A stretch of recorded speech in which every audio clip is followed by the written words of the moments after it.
Performing an installation. This quick start video explains the steps necessary when performing an installation of an EZ-Connect server and refers to additional resources that provide more detailed information. If you haven't done so, click the link above to view a video which introduces the server's core features. The first step in installing the server is to perform the physical installation. Unbox your server and place it in its intended location. If you are installing an expansion pack, connect it now before continuing.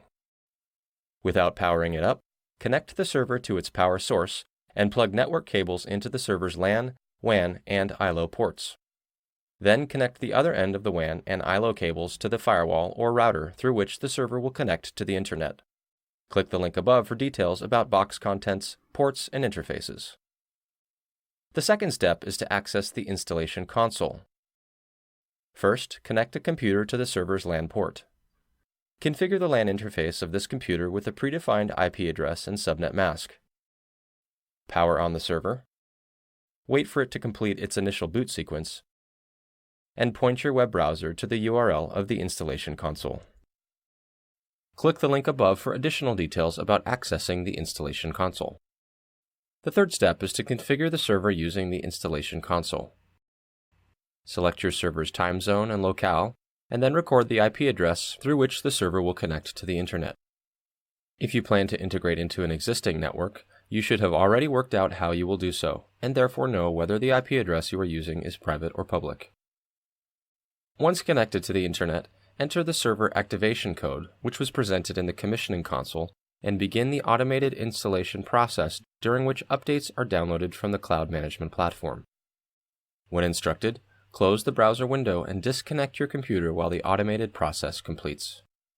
Finally, connect the LAN port on the server to your LAN switch. Click the link above for more information about configuring the server using the installation console. Having successfully completed the physical installation and all required actions in the installation console, the server will begin to automatically download the latest software and firmware, configure itself, and perform the installation using the data previously entered. Use the commissioning console to monitor installation progress.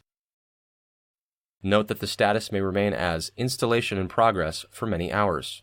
The duration depends on the volume of updates to be applied and the available bandwidth to the internet. Be sure to look for the message informing you when to promote the new domain controller, if you have chosen to join an existing domain. If you've chosen to create a new domain, this process will happen automatically.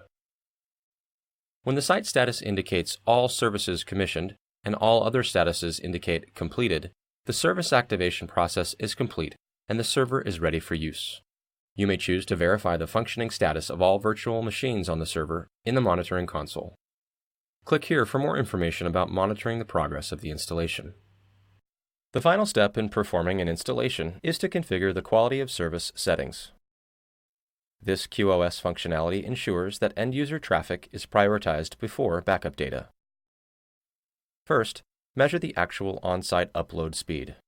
Then, in the user control console, enter 90% of that value, just in case there's some variation in average upload speed. Click the link above for additional details about how to access the user control console and configure the QoS settings. After completing these installation steps, you will be ready to start working with your server. Please click the link at the end of this video to proceed to the next video.